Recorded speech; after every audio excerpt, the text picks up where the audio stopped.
नमस्कार. आज आपण एका अशा विषयावर बोलणार आहोत जो कदाचित थोडा टोचणारा असेल.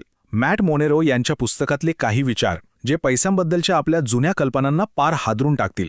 हे विश्लेषण कदाचित तुम्हाला अस्वस्थ करेल, पण विश्वास ठेवा, हे खूप गरजेचं आहे. चला तर मग थेट मुद्द्यालाच हात घालूया. सुरुवातच करूया एका जबरदस्त आकड्याने. तब्बल 78% लोक, अगदी ज्यांचा पगार चांगला आहे ते सुद्धा, प्रत्येक महिन्याच्या पगारावर अवलंबून आहेत. म्हणजे विचार करा, फक्त एक महिन्याचा पगार जरी नाही आला ना, तरी त्यांची सगळी आर्थिक घडी विस्कटून जाऊ शकते. हे आकडे आपल्याला विचार करायला भाग पाडतात की आपलं नक्की चुकतंय कुठे. आणि या प्रश्नाचं उत्तर इथे आहे. आपल्यापैकी बहुतेकांना वाटतं की आपली समस्या जास्त खर्च करण्याची आहे, पण नाही. खरी समस्या आहे ती उत्पन्न कमी असण्याची. आपल्याला नेहमी सल्ले दिले जातात की खर्च कमी करा, बचत करा, पण मूळ दुखणं तर दुसरीकडेच आहे. आज आपण एका प्रवासावर निघालो आहोत. आपण आधी आपली खरी समस्या काय आहे ते समजून घेऊ. मग पैशांबद्दलचे काही धोकादायक गैरसमज दूर करू.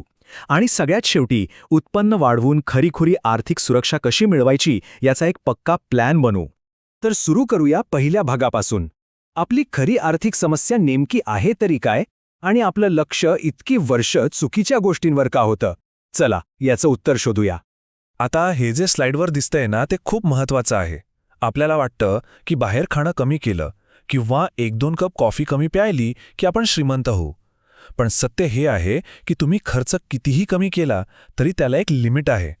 याच्या उलट तुम्ही किती कमवू शकता याला कोणतीही मर्यादा नाही.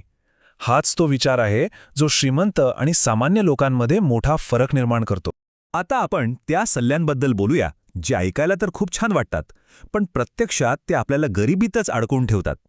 आपण पैशांबद्दलच्या अशा 5 मोठ्या गैरसमजांचा पर्दाफाश करणार आहोत. पहिला गैरसमज. आपल्याला नेहमी सांगितलं जातं की एक छोटा इमर्जन्सी फंड तयार करा. पण विचार करा, आजच्या जगात 75,000 रुपये खऱ्या आणीबाणीच्या वेळी खरंच पुरतील का? साराची गोष्ट हे एकदम परफेक्ट उदाहरण आहे.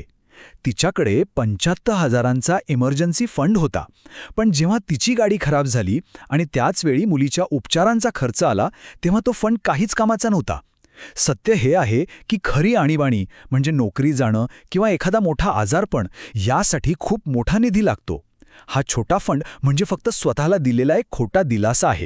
दुसरा गैरसमज जो आपल्या सगळ्यांच्या मनात अगदी पक्का बसलाय. प्रत्येक रुपयाचा हिशोब ठेवून आणि खर्च कमी करून खरंच कोणी श्रीमंत होऊ शकतं का?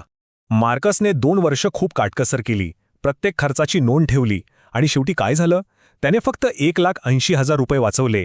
त्याची सगळी शक्ती आणि वेळ फक्त पैसे वाचवण्यात गेली. याउलट श्रीमंत लोकांचा विचार वेगळा असतो. ते आपलं लक्ष उत्पन्न कसं वाढेल यावर ठेवतात. ते आपला वेळ नवीन गोष्टी शिकण्यात आणि कमाईचे नवीन मार्ग शोधण्यात लावतात. हा दृष्टिकोनातला खूप मोठा फरक आहे. आणि तिसरा, कदाचित सगळ्यात मोठा गैरसमज. एक सुरक्षित पगाराची नोकरी आणि दरवर्षी होणारी ती छोटीशी पगारवाढ, काय हे आपल्याला आर्थिक स्वातंत्र्यापर्यंत पोहोचवू शकतं? हे उदाहरण खूपच जबरदस्त आहे. जेसिका नोकरीत अडकून होती. तिला 3% पगारवाढ मिळत होती, पण महागाई पण तेवढीच वाढत होती, म्हणजे ती होती तिथेच राहिली. दुसरीकडे तिची मैत्रीण लिसा, तिने स्वतःचा व्यवसाय सुरू केला आणि तिचं उत्पन्न प्रचंड वाढलं.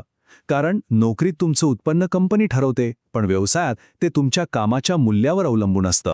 आता हा एक असा मुद्दा आहे जो कदाचित तुम्हाला थोडा वादग्रस्त वाटेल. आपल्याला नेहमी शिकवलं जातं की सगळ्यात आधी आपलं कर्ज फेडून टाका. पण काय हेच नेहमी योग्य असतं की कर्ज फेडण्यावरच पूर्ण लक्ष देणं ही एक मोठी आर्थिक चूक असू शकते? हे आकडे बघा. हे आकडे कधी खोटं बोलत नाहीत. जर कोणी आपले जास्तीचे पैसे कर्ज फेडायला वापरले तर 20 वर्षांनी त्याची संपत्ती साधारण 2.3 कोटी होते. पण जर तेच पैसे कर्ज चालू ठेवून हुशारीने गुंतवले तर तीच संपत्ती 5.1 कोटींपर्यंत पोहोचते. गणित अगदी सोपं आहे. गुंतवणुकीवर मिळणारा परतावा जर कर्जाच्या व्याजापेक्षा जास्त असेल तर आधी गुंतवणूक करणं कधीही जास्त फायद्याचं ठरतं. आणि हे वाक्य या सगळ्याचं सार सांगतं. श्रीमंत लोक कर्जाकडे संकट म्हणून बघत नाहीत, तर एक हत्यार म्हणून बघतात. ते इतरांच्या पैशांचा वापर करून मालमत्ता तयार करतात आणि आपली संपत्ती खूप वेगाने वाढवतात. बरं, आतापर्यंत आपण समस्या आणि गैरसमज पाहिले. आता बोलूया उपायांबद्दल. आपलं उत्पन्न अनेक पटींनी वाढवण्यासाठी एक सोपा 3 टप्प्यांचा फॉर्म्युला आहे. चला बघूया. हे 3 टप्पे आपलं आर्थिक आयुष्य बदलू शकतात. पहिलं काम, आपलं कौशल्य ओळखणं. विचार करा, तुम्ही असं काय करू शकता ज्यासाठी लोक पैसे द्यायला तयार होतील. मग ते डिझायनिंग असेल, लिखाण असेल किंवा लोकांना फिटनेससाठी मदत करणं असेल. दुसरं काम, त्या कौशल्याचं पॅकेज बनवणं. तासावर काम करण्याऐवजी एका प्रोजेक्टची किंमत ठरवा, जसं की एक वेबसाईट बनवून देणार किंवा 3 महिन्यांचा फिटनेस प्लॅन. आणि तिसरं सगळ्यात महत्त्वाचं, वेळेच्या पलीकडे जाणं. म्हणजे असं काहीतरी तयार करा जे तुम्ही एकदाच बनवाल, पण ते पुन्हा पुन्हा विकलं जाईल. एखादा ऑनलाईन कोर्स किंवा एखादं ई-बुक. हेच खरं उत्पन्न वाढवण्याचं रहस्य आहे. फक्त उत्पन्न वाढवून चालणार नाही, खरी आर्थिक सुरक्षा मिळवणंही तितकंच महत्त्वाचं आहे. याला म्हणतात कॅश फोर्ट्रेस, म्हणजे पैशांचा किल्ला, जो कोणत्याही आर्थिक संकटात तुमचं रक्षण करेल. खरी सुरक्षा म्हणजे संरक्षणाचे अनेक थर. पहिला आणि सगळ्यात महत्त्वाचा थर म्हणजे मोठा कॅश फंड, जो नोकरी गेली तरी तुम्हाला शांतपणे पुढचा निर्णय घ्यायची संधी देतो. दुसरा थर म्हणजे उत्पन्नाचे अनेक मार्ग. एक बंद झाला तरी दुसरा चालू राहील. मग येते रिअल इस्टेटसारखी मालमत्ता, जी महागाईपासून तुमचं रक्षण करते. आणि शेवटी तुमची स्वतःची कौशल्य आणि तुमचं नेटवर्क, जी तुमची खरीच संपत्ती आहे, कारण ती तुमच्याकडून कोणी हिसकावून घेऊ शकत नाही. हे सगळं मिळून एक अभेद्य किल्ला तयार होतो. आता आपण आलो आहोत शेवटच्या आणि सगळ्यात महत्त्वाच्या भागाकडे. हे सगळं ज्ञान प्रत्यक्षात कसं आणायचं, यासाठी एक सोपा 30 दिवसांचा प्लॅन आहे, जो आजपासूनच सुरू करता येतो. ही योजना तुमच्या आर्थिक क्रांतीची पहिली पायरी आहे. पहिला आठवडा, सत्याचा स्वीकार करा. तुमची खरी आर्थिक परिस्थिती काय आहे हे प्रामाणिकपणे तपासा, कोणतीही भीती न बाळगता. दुसरा आठवडा, कामाला लागा.